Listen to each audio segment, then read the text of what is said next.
Hey folks, I know I am just an old guy telling stories, but please leave a like and subscribe before we start. Let's enjoy in today's stories. So one night I'm just surfing the net, scrolling through random stuff when I come across this ad. It's all flashy, promising crazy money in no time. Now I'm not usually one to fall for these things, but this one seemed different.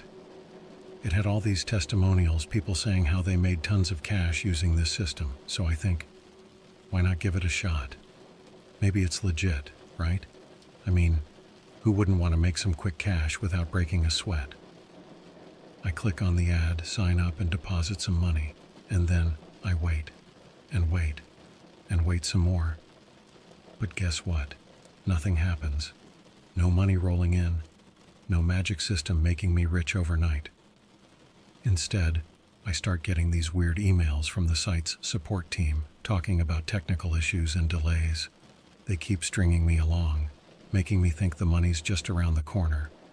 But deep down, I know it's all BS.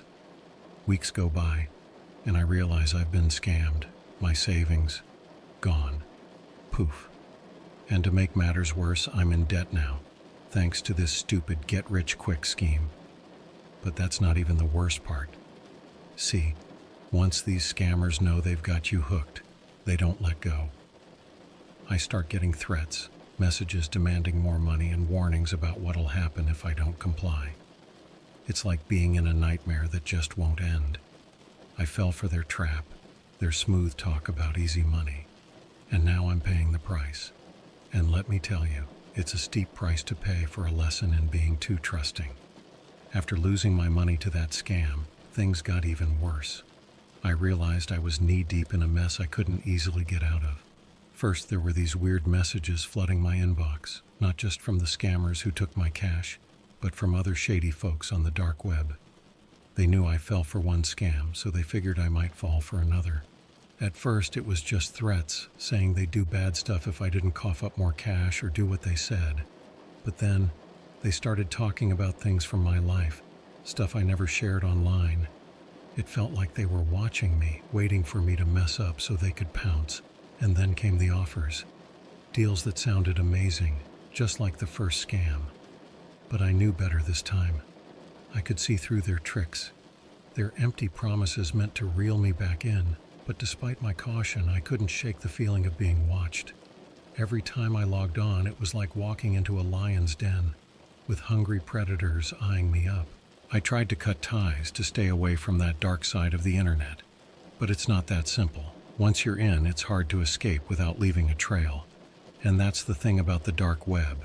It leaves its mark on you, a mark that's not easy to erase. So here I am, stuck in this mess of scams and threats, wishing I'd never clicked on that stupid ad. It's a lesson I won't forget, a harsh reminder of the dangers you can find online. Things got weirder after I fell for that scam. It was like someone was watching me all the time, and it freaked me out. First, I noticed little things happening around my place. Doors left open when I swore I closed them, weird noises in the middle of the night.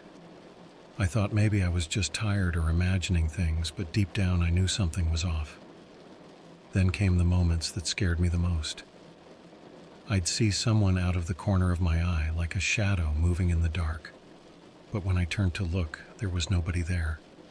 I tried to tell myself it was just my mind playing tricks, but then I started finding notes outside my door. Creepy messages that hinted at stuff only I knew about. It was like whoever was doing this had been watching me for a long time. I couldn't sleep properly. I was always on edge, looking over my shoulder, wondering if today would be the day they showed themselves. It was like being in a horror movie, except this was real life, and I had no idea who was behind it all. I wanted to ask for help, but who would believe me? Who would take me seriously if I said I was being watched by someone from the dark web? So, I kept quiet, living in fear, waiting for the moment when my stalker would make their move. And each day that passed made me more terrified, knowing that there was someone out there, watching and waiting, with unknown intentions. As the days went by, the feeling of being watched turned into a constant dread. It wasn't just about someone following me. It was the uncertainty of not knowing who or why. I started noticing things going missing. Small items at first, like keys or pens. I brushed it off as forgetfulness, but then more valuable stuff started disappearing. Money from my wallet, jewelry that I swore I left on the dresser. I searched everywhere, turning my place upside down, but there was no sign of forced entry or any clues about who might be behind it. It was like whoever was doing this was invisible, slipping in and out without a trace. And then came the messages again. This time, not just notes, but emails and texts. They knew personal details about me, stuff I never shared online or with anyone.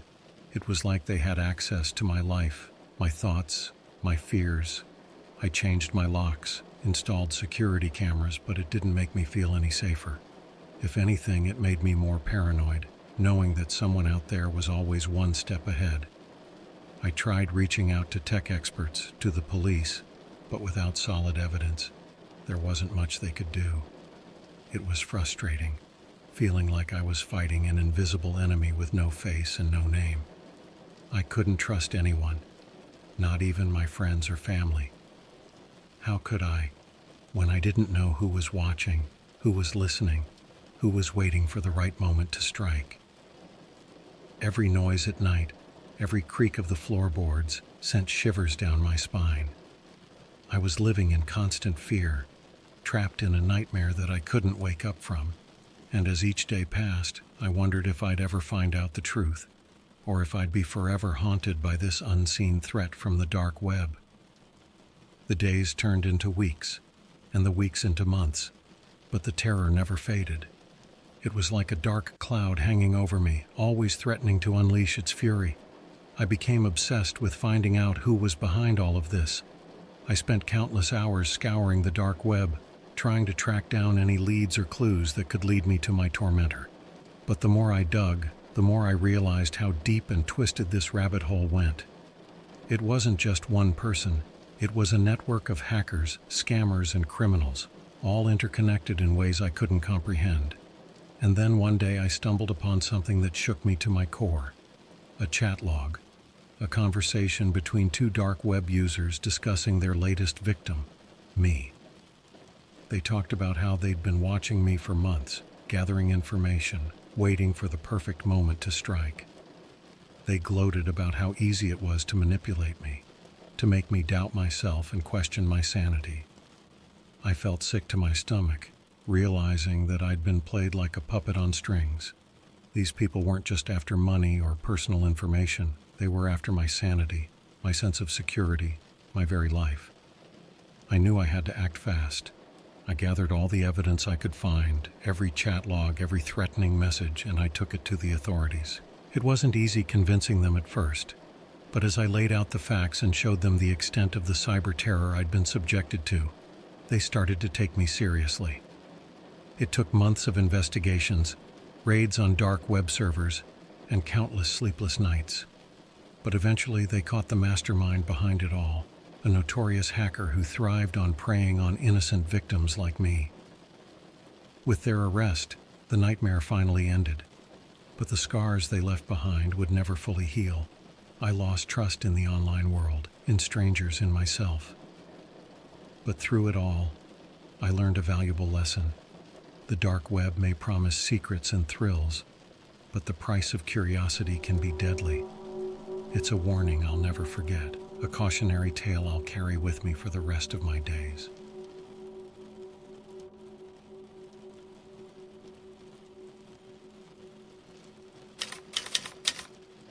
It was a warm summer evening when I found myself deep in the rabbit hole of the dark web. I had been scouring the internet for weeks, trying to find something truly special for my wife on our upcoming wedding day. Traditional jewelry stores just didn't cut it for me. I wanted something unique, something that would make her eyes light up with joy and surprise. That's when I stumbled upon a forum thread discussing mysterious items with supposed magical properties. It was like stumbling into a secret world, full of whispers and legends.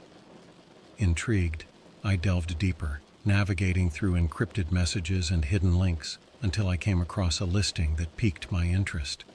A ring said to be imbued with ancient powers, passed down through generations of dark magic practitioners. The seller's description was captivating. They claimed that this ring had the ability to bring luck, wealth, and happiness to its owner. It was a tantalizing promise, one that I couldn't resist. Without much hesitation, I decided to take the plunge and placed my order. The transaction was a nerve-wracking experience. It felt like dancing on the edge of legality, with each step bringing a mix of excitement and apprehension. Weeks went by, and I had almost forgotten about the ring until a nondescript package arrived at my doorstep. Inside was the ring, a simple silver band with a small, unassuming gemstone. But there was something about it, a subtle aura of mystery that sent a chill down my spine. Ignoring the warning signs, I tucked the ring away, eagerly anticipating the moment I could present it to my wife. The day of our wedding arrived, and as she stood before me in her beautiful gown, I couldn't wait to see her reaction. I pulled out the ring, expecting her eyes to light up with joy. And they did at first. She admired the craftsmanship, the delicate etchings on the band and the mesmerizing sparkle of the gemstone. But as the day wore on, I noticed a subtle change in her demeanor. She seemed distant, lost in thought, and occasionally I caught her staring at the ring with a strange intensity. That night, as we settled into bed, she turned to me with a look of concern. "Do you feel that?" she asked, her voice barely above a whisper. I felt a shiver run down my spine as I realized she was talking about the ring. From that moment on, things took a dark turn. My wife's health began to deteriorate inexplicably. Doctors were baffled, unable to diagnose her condition. She grew weaker with each passing day, her once vibrant energy fading into a mere shadow of itself. I couldn't shake the feeling that the ring was somehow to blame. It felt like a curse, haunting our lives and draining the life out of my beloved wife. But I couldn't bring myself to get rid of it. It held too many memories, too much hope and anticipation. Now, as I sit here recounting these events, I can't help but feel a sense of dread creeping over me. The ring sits in its box, a silent reminder of the darkness that lurks in the shadows of the dark web.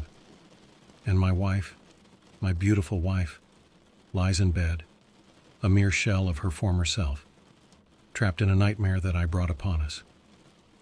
As days turned into weeks, my wife's condition worsened. She was plagued by mysterious symptoms, unexplained fatigue, persistent nausea, and a haunting pallor that seemed to drain the life from her once radiant face. Doctors were at a loss, unable to pinpoint the cause of her illness. I couldn't shake the feeling of guilt that gnawed at me day and night. Was it the ring? Had my quest for something unique and special led to this nightmare? I couldn't bring myself to tell anyone about my suspicions, fearing they would dismiss me as delusional or worse, blame me for my wife's suffering. Meanwhile, the ring seemed to take on a life of its own. It would mysteriously appear in places I hadn't left it, as if taunting me with its presence. At night, I would hear whispers, faint and indistinct, as if the ring held secrets that it was desperate to share. I tried to ignore it, to push aside the growing sense of unease that had settled over our home. But every time I looked at my wife, pale and weak in her hospital bed, I couldn't help but feel a deep sense of regret. One night, as I lay awake beside her, I heard her muttering in her sleep. Her words were garbled and disjointed, but one phrase stood out clearly amidst the confusion. "The ring, it calls to me." I froze, my heart pounding in my chest. Was the ring somehow communicating with her? Was it the source of her suffering? I made a decision then and there. The ring had to go. I couldn't let it destroy us any further. But as I reached for the box where I had hidden it, a wave of dread washed over me. The ring seemed to pulse with a malevolent energy, as if daring me to defy it. I hesitated, my hand hovering over the box. Should I destroy it? Should I bury it deep in the earth, hoping to rid ourselves of its curse? But before I could make a decision, a sound echoed through the room. A faint, mocking laughter that sent chills down my spine. And in that moment I knew. The ring wasn't just cursed, it was alive, and it was hungry for more than just our happiness. It wanted our souls. Things were getting worse by the day. My wife's health was going downhill fast, and nobody had a clue why. Doctors scratched their heads, tests came back inconclusive, and I was left feeling helpless and desperate. The ring, that damn cursed thing, seemed to mock me from its spot on the dresser. I knew deep down it was the cause of all this, but I couldn't bring myself to get rid of it. It felt like I was in a nightmare I couldn't wake up from. I started digging deeper into the dark web, looking for any clues or answers. What I found was a mix of creepy stories and warnings about messing with dark magic. People talked about cursed objects that brought nothing but misery and suffering to those who owned them. It sent a chill down my spine, realizing I might have stumbled into something way beyond my control. I tried talking to others about it, warning them of the dangers, but nobody took me seriously. They thought I was just spinning wild tales, caught up in some online conspiracy. But then something strange happened. I started hearing whispers at night, faint voices that seemed to come from nowhere. And in my dreams, I saw visions of the ring, pulsing with a dark energy that filled me with dread. I knew I had to do something to confront whatever evil was lurking in that ring. But I was scared of what I might uncover, scared of the consequences of facing the truth. Yet, as I looked at my wife, pale and weak, I knew I couldn't let fear hold me back. I had to find a way to break this curse, to save her and our future together. It was a daunting task, but I had no other choice, so I decided to do something about it. I mean, how could I just sit there and watch everything fall apart? I started looking stuff up, trying to find anything that could help. But man, it was like diving into a maze without a map. All these rituals and ancient curse stuff. It was like reading a foreign language. I reached out to people, experts in this weird occult stuff. Some thought I was nuts. Others gave me this cryptic vibe like they knew something they weren't saying. But I kept going, driven by this crazy mix of desperation and determination. I found this ritual, supposed to break the link between cursed objects and their victims. It sounded sketchy, I won't lie. But at that point, I was willing to try anything. So, one night, I gathered what I needed and went for it. I was chanting, burning herbs, doing all this stuff that felt straight out of a B-movie. And for a moment, I felt this weird surge of energy, like something was happening. But then I heard it. The laughter. Creepy, mocking laughter that made my skin crawl. I knew right then and there that it didn't work. The curse was still there, stronger than ever. It was like poking a hornet's nest, and now those cursed hornets were buzzing around us, ready to sting. I felt defeated, man. Like I had thrown everything I had into this fight, and it wasn't enough. But I couldn't just give up.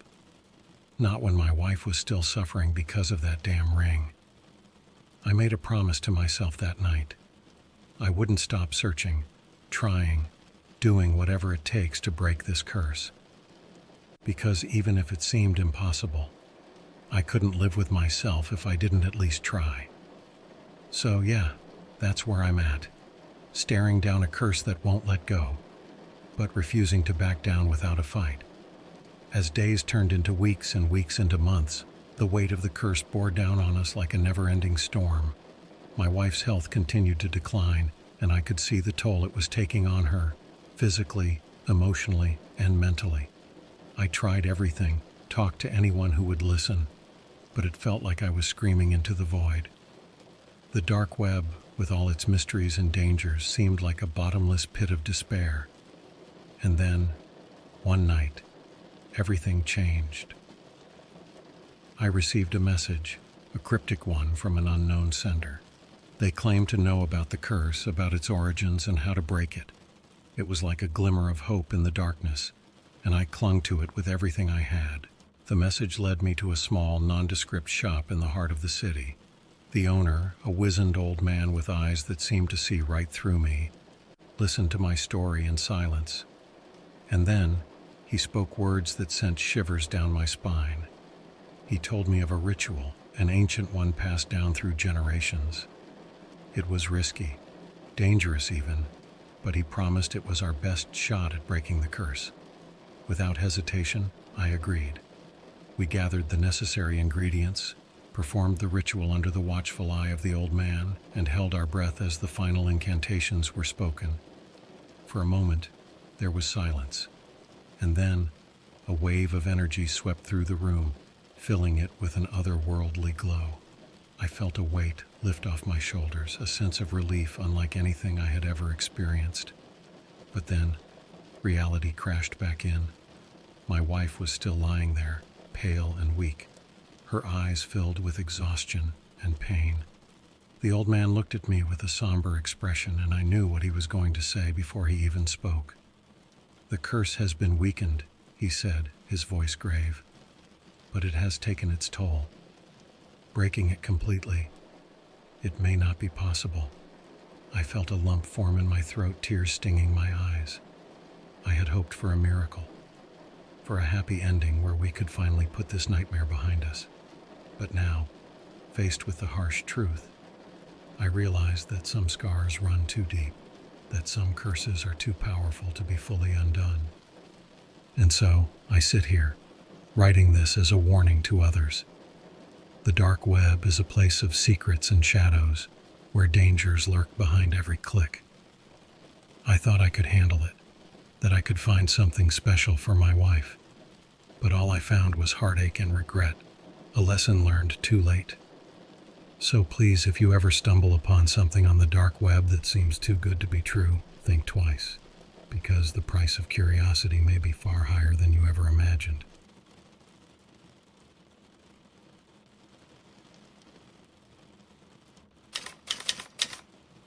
I stumbled upon this shady part of the internet, where people talked about classified stuff from government agencies like FBI and CIA. They claimed to have leaked documents that were supposed to be top secret. It sounded like something out of a movie, and I couldn't resist checking it out. The more I clicked around, the more I found these files that looked legit. Stuff about secret operations, surveillance programs, you name it. But there was one file that caught my eye, and it was all about supposed encounters with aliens and how the government was covering it all up. I thought it was all just conspiracy theory nonsense, but I downloaded it anyway out of curiosity. That's when things went south real fast. As soon as the download finished, my screen flashed with a warning message in big red letters, saying something about accessing classified info being illegal. It also said they traced my location, and I freaked out. I shut down my computer and tried to erase any trace of what I'd done, but I knew it was too late. The thought of the FBI and CIA coming after me for this was terrifying. It was like I had opened a door I shouldn't have, and now there was no going back. After that warning popped up on my screen, I couldn't stop feeling like I was being watched. Every little noise outside made me jump, and I couldn't focus on anything else but the fear of the FBI and CIA coming after me. I tried to go about my usual routine, but I couldn't shake this feeling of dread. I started avoiding going out unless absolutely necessary, always looking over my shoulder, wondering if someone was following me. Days passed, and my anxiety only grew worse. I was constantly on edge, my mind racing with all sorts of terrifying thoughts. What if they were tracking my every move? What if they were closing in on my location right at that moment? What if I was already a target? I thought about reaching out to a lawyer or someone who could help, but I was too scared. What if they traced my call or email and used it against me? I felt completely trapped, like there was no way out of this nightmare. As I sat in front of my computer, trying to find any information that could help me avoid getting caught, a terrifying thought crossed my mind.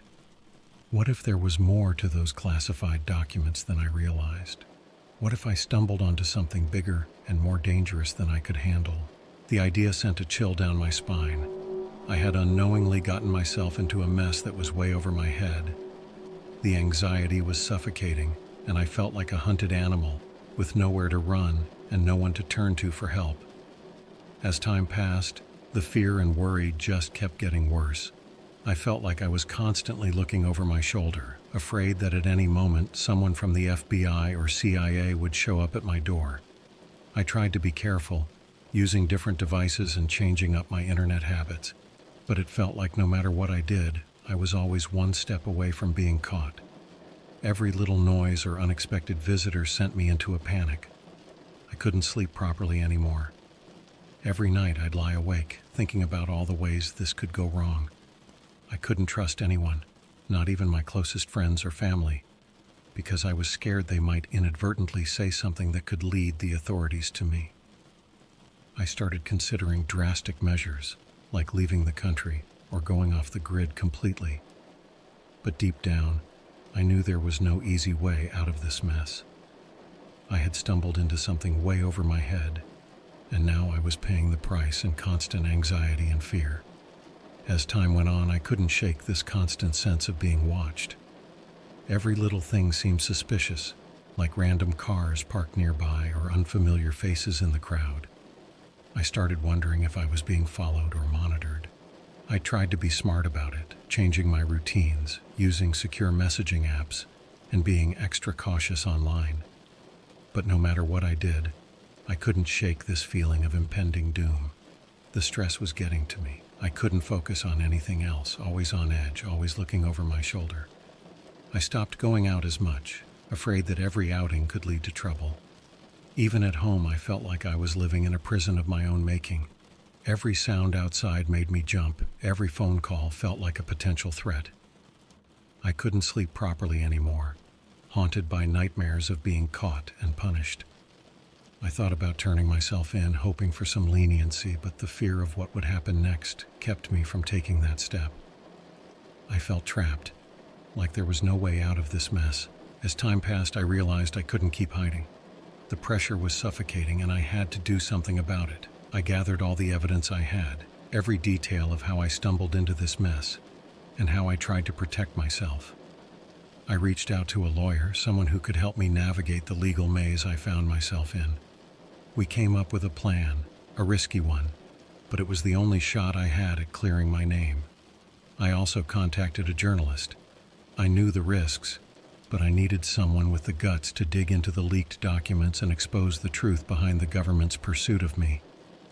When the story finally broke, it was like a weight had been lifted off my shoulders. The truth was out there for everyone to see, and I finally felt a glimmer of hope. But it wasn't an easy road. I lost a lot along the way. My sense of security, my peace of mind, and even relationships strained by the stress of it all. In the end, I may have avoided immediate capture, but the scars of that ordeal are still with me. I learned the hard way that diving into the dark corners of the internet comes with consequences, ones that I'll carry with me for a long time.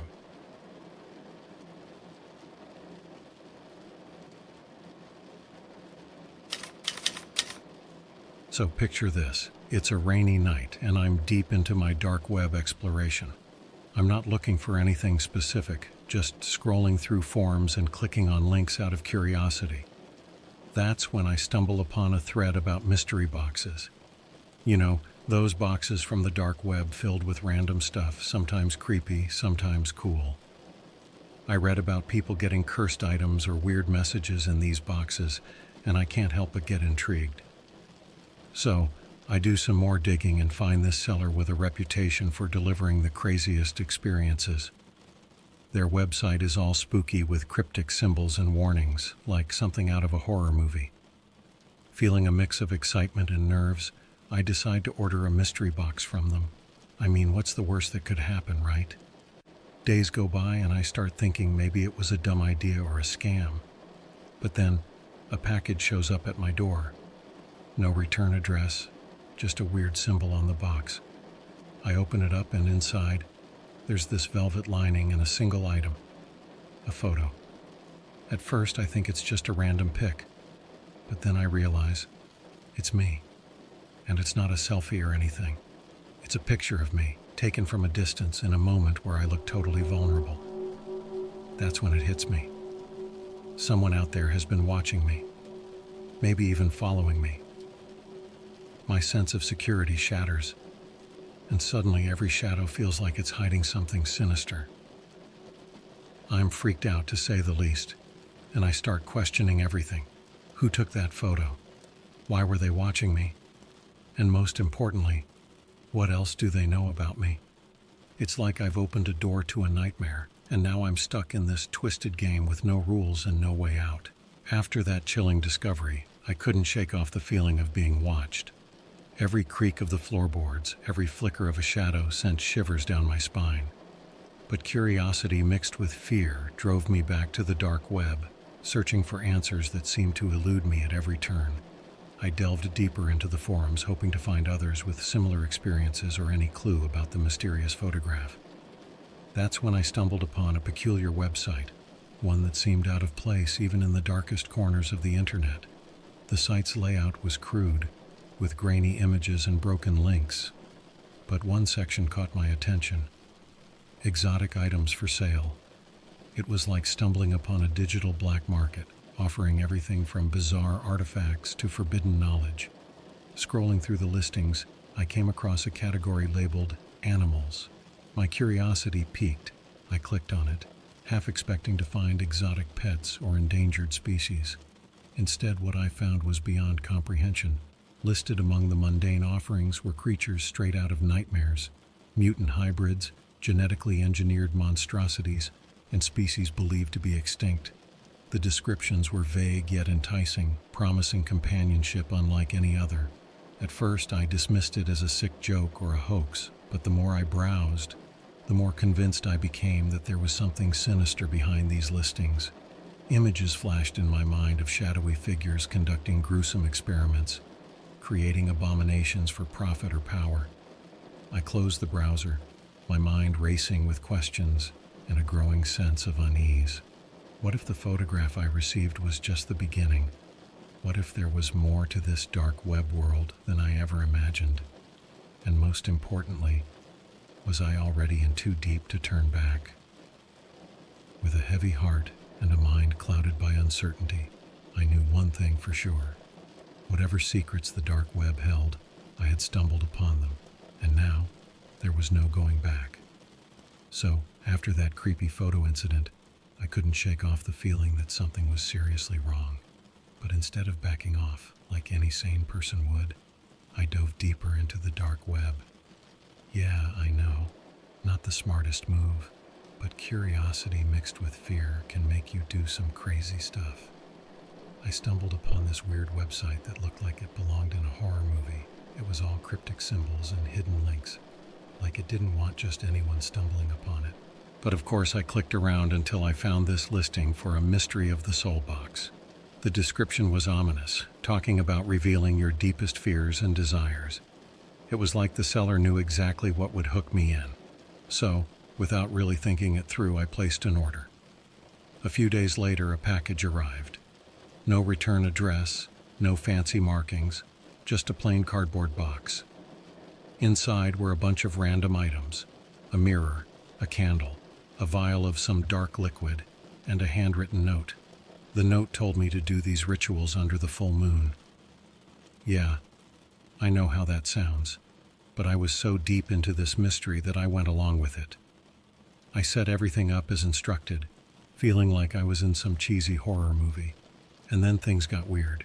The mirror started showing me stuff that couldn't be real. Whispers filled the room, and I swear I saw shadows moving where there shouldn't be any. It was like I had opened a door to something beyond my understanding.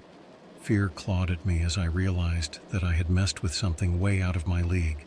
The mystery box wasn't just a gimmick, it was a Pandora's box of nightmares, and I had willingly opened it. The rituals felt like a pact, binding me to forces I couldn't control. I knew then that I had crossed a line, and there was no going back. Whatever I had unleashed was now part of my reality, and I was just along for the terrifying ride. So things had quieted down after the whole mystery box ordeal. I tried to convince myself it was all just a prank or my mind playing tricks on me. But then, out of nowhere, a package showed up at my door. I didn't order anything, so you can imagine my surprise and dread. It was a plain box, nothing fancy, just sitting there like a reminder of the chaos I had unleashed. I hesitated for a moment before opening it, half expecting something horrible to jump out. Instead, there was just a photo inside. And not just any photo. It was the same one that started this whole mess. A picture of me, looking vulnerable and scared, staring back at me like a haunting mirror. My heart raced as I realized that whoever sent this was still watching me, still messing with my head. I felt like a mouse being toyed with by a cruel cat, never knowing when the claws would strike. I searched the box for any clue, any hint of who was behind this, but there was nothing except a cryptic note that sent chills down my spine. It said, "We're not done yet." That simple sentence filled me with dread. It meant that this nightmare was far from over, that I was still trapped in a game I never wanted to play.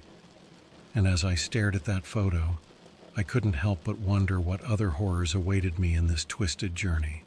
The days after that mysterious package were nerve-wracking. I couldn't shake the feeling of being watched, like someone was always lurking in the shadows. Every little noise set me on edge, and I found myself constantly checking over my shoulder. Then one day, something strange happened. I heard noises coming from the attic, like something was moving up there. At first, I brushed it off as the wind or maybe a squirrel. But the noises didn't stop. They got louder and more distinct. Curiosity got the better of me, so I grabbed a flashlight and headed up to investigate. The attic was dark and dusty, filled with old boxes and forgotten junk. And there, in the dim light, I saw something that made my blood run cold. A strange figure, hunched over and rummaging through the clutter. I froze, not sure if I was hallucinating or if someone had broken in. But as I watched, the figure turned towards me, and I realized with a shock that it was wearing my clothes, a perfect replica of me. Panic set in as I stumbled backward, trying to make sense of what I was seeing. The figure didn't move like a person. It moved with an unnatural grace, like it was a puppet being controlled by unseen strings. And then it spoke, in a voice that sounded eerily like mine. "We're not done yet," it said, echoing the words from the note in the package. That's when it hit me.